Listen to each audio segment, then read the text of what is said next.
Terima kasih Anda masih bersama kami. Saudara, Satuan Reserse Kriminal Polres Pelabuhan Tanjung Perak Surabaya menetapkan 18 orang sebagai tersangka perusakan mobil polisi dan fasilitas umum. Mereka terlibat kerusuhan supporter bola usai pertandingan final Liga 1 leg kedua antara Madura United dan Persib Bandung. 18 orang oknum supporter bola ditetapkan tersangka oleh Satuan Reserse Kriminal Polres Pelabuhan Tanjung Perak Surabaya. Dari jumlah tersebut, 11 tersangka diantaranya masih berstatus anak di bawah umur. Mereka diduga terlibat kerusuhan dan perusakan mobil polisi dan fasilitas umum lainnya. Usai pertandingan leg kedua final Liga 1 antara Madura United dan Persib Bandung di Stadion Gelora Bangkalan Madura, Jumat 31 Mei 2024. Para pelaku diringkus di sekitar Jembatan Suramadu di Jalan Gedung Cowek, Surabaya. Pada polisi, mereka mengaku jika kerusuhan dipicu oknum bobotoh atau pendukung Persib yang mengejek mendukung Persebaya atau bonek di media sosial. Berdasarkan kejadian kemarin, kami telah mengamankan sebanyak 34 orang. Dari hasil pemeriksaan dan alat bukti yang kami miliki, pada tanggal 1 Juni kemarin, kami telah melakukan gelar perkara dan menetapkan sebanyak 18 orang tersangka. Di antaranya 11 orang anak di bawah umur atau anak berkonflik dengan hukum.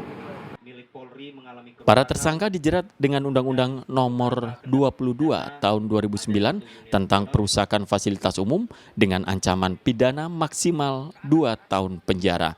Sedangkan 11 tersangka yang masih di bawah umur dititipkan ke lapas khusus anak guna menjalani proses pembinaan. Selamat Riyadi melaporkan dari Surabaya. Saudara, LPG 3 kg di Nganjuk dan Ngawi pada Selasa pagi mulai langka dan harganya pun melambung. Akibatnya para pedagang kaki lima kesulitan mendapatkan gas. Keresahan akan kelangkaan tabung LPG 3 kg ini dirasakan oleh Ragil, pedagang warung mie ayam di Nganjuk Kota. Ragil mengeluh seminggu belakangan tabung LPG ukuran 3 kg sulit ditemui di sejumlah toko pengecer dan pangkalan. Kalaupun ada, harganya melambung tinggi Rp20.000, padahal sebelumnya Rp16.000. Itu pun harus menyerahkan KTP dengan aturan 1 KTP 1 tabung. Harga berapa sekarang, Mas? 20-an. Mahal nggak itu, Pak? Cukup mahal itu. Mahal juga ya? Bagi usaha itu sangat memberatkan. Mencarinya susah nggak? Cukup susah. Sulit juga ya? Ya. Terus agen pun susah. Agen juga susah? Ya. Syaratnya apa juga sama KTP? Ya.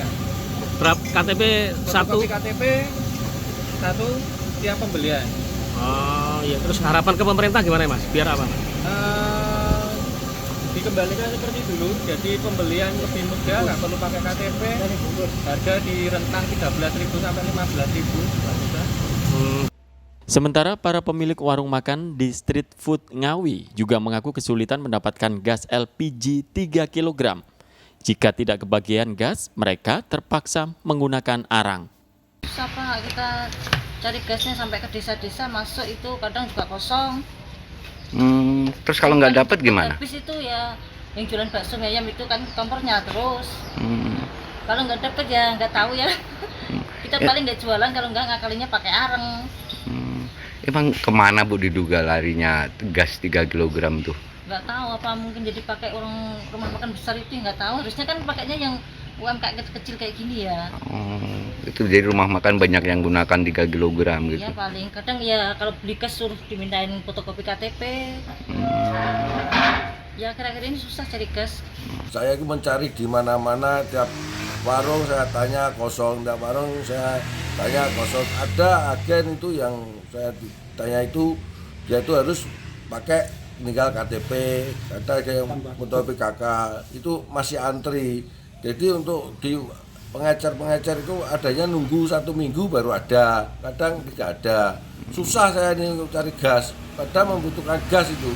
Kenapa kok dari LPG 3 kilo itu sampai telat udah berapa pekan ini? Yang 3 pekan itu udah telat terus. Menurut pedagang eceran, langkanya tabung 3 kg diduga karena banyak warung makan besar yang kini memborong gas, sehingga stoknya berkurang. Untuk menghindari aksi borong, pedagang gas eceran kini menerapkan pembelian wajib menunjukkan KTP dan hanya boleh membeli 1 tabung. Masyarakat meminta pemerintah untuk segera mengatasi kenaikan harga gas LPG subsidi karena jika terus melambung akan meresahkan dan menambah beban pengeluaran. Danus Kendro dan Dirgo Suyono melaporkan dari Nganjuk dan Ngawi. Saudara, musim kemarau membuat waduk penampungan air di Lamongan kering dan menyebabkan tanaman padi mati.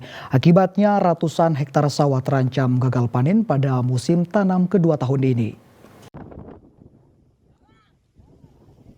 Waduk ini berada di Desa Gempol Pading, Kecamatan Pucuk, Lamongan. Tempat penampungan air ini mengering sejak 2 bulan terakhir.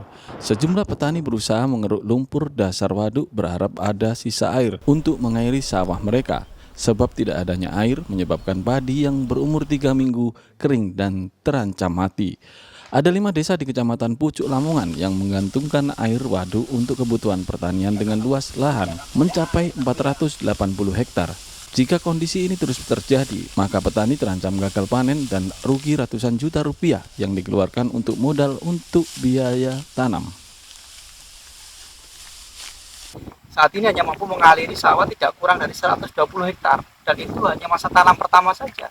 Seperti yang kita lihat tadi, padi mulai mengering itu di masa tanam yang kedua. Kami selaku pemerintah desa berharap besar kepada pemerintah pusat atau pemangku kebijakan yang lain. Kalau sudah begini gimana petani? Ya otomatis sudah gagal panen, sudah rugi. Soalnya udah biaya tanam mahal, pupuk susah mahal lagi. Biaya buruh ya juga mahal. Terus ini dimanfaatkan untuk apa kalau sudah ini?